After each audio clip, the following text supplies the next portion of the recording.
Have you ever noticed how native speakers completely change the way they talk depending on who they're with? With their boss, they sound one way. With their friends, they sound completely different. And the amazing thing is, they switch between these two styles instantly, without even thinking about it. Today, you're going to learn exactly how to do the same thing. By the end of this video, you'll have a clear system for switching between formal and casual English in any situation. Welcome to Daily English Edge. I'm your host, and today we're tackling something that separates fluent speakers from intermediate learners: the ability to adjust your English based on context. Whether you're in a job interview, at a party with new friends, or sending an email to your manager, knowing when and how to shift your tone, vocabulary, and grammar is crucial. In the next 5 minutes, I'm going to show you 5 specific techniques that native speakers use automatically. These techniques will help you sound more natural, more confident, and genuinely fluent in any English-speaking situation. The first and easiest way to shift between formal and casual English is to control your contractions. A contraction is when you combine two words into one, like I'm instead of I am, or won't instead of will not. In casual English, native speakers use contractions all the time. You'll hear them say, I'm going to the store, or they've finished the project. But in formal English, especially in business writing or professional presentations, you should avoid contractions completely. Instead of saying, I'm happy to help, you'd say, I am happy to help. This single change makes you sound more professional and formal instantly. Try this. Read your emails to colleagues without any contractions. Now read a text message to a friend with as many contractions as you can. Feel the difference? That's the power of this technique. The second technique is vocabulary. Native speakers have multiple words for almost every concept, and they choose based on context. In casual conversation, you'd say start or begin. But in a formal presentation or business email, you might use commence or initiate. Let's look at more examples. Casually, you say big. Formally, you say significant. Casually, you say use. Formally, you say utilize. Casually, you say help. Formally, you say assist. The key is, formal English uses longer, more technical words. Casual English uses shorter, simpler words. When you're speaking to your manager or writing a professional document, consciously reach for the longer, more sophisticated vocabulary. When you're texting a friend or chatting at lunch, stick with everyday words. Your listeners will immediately perceive you as more educated, more professional, and more fluent. The third technique involves grammar structure. Formal English uses longer, more complex sentences with multiple clauses. Casual English uses shorter, simpler sentences. Here's what I mean. Casually, you might say, I finished the work, I'm tired now. Formally, you'd combine these thoughts. Having completed the assignment, I find myself somewhat fatigued. Notice the difference? The formal version uses more advanced grammar structures like dependent clauses and passive voice.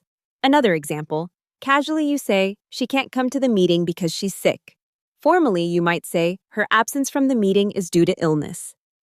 Again, the formal version is more complex, more structured, more written sounding. When you're in casual mode, break your thoughts into short sentences. When you're in formal mode, combine ideas and use more sophisticated sentence structures. This immediately shifts how people perceive your English level. The fourth technique is about using formality markers and changing your tone. In formal English, you use phrases that signal professionalism and distance. Phrases like, I would like to, if you could, I appreciate your consideration, or please feel free to contact me. These are called politeness markers, and they're essential in formal contexts.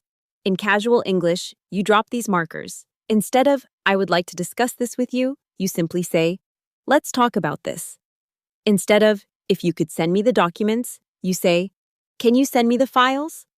Also notice, in formal contexts, you use people's titles and last names. Dear Mr. Johnson, or hello, Ms. Chen.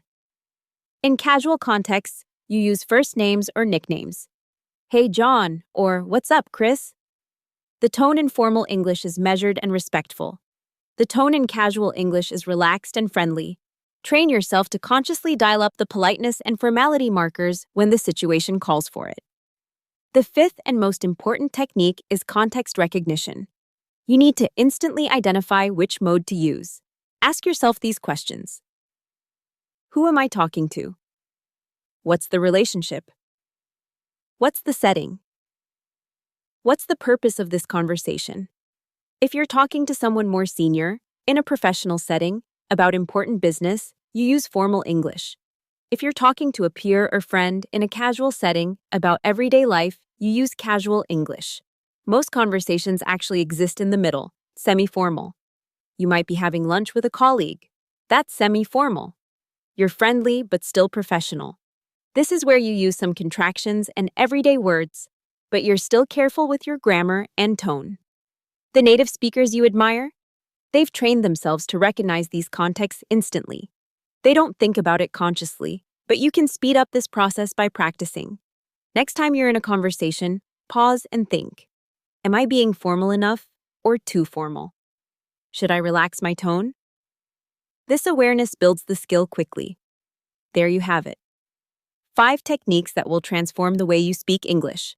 Remember, contractions, signal casual, vocabulary level signals, formality, grammar structure changes the tone, formality markers show respect, and context recognition ties it all together. Start with just one technique this week. Next week, add another. Within a month, you'll be switching between formal and casual English as naturally as native speakers do. If you found this helpful, please subscribe to Daily English Edge. We upload a new English lesson every single day, designed specifically for learners like you who want to speak English fluently and naturally.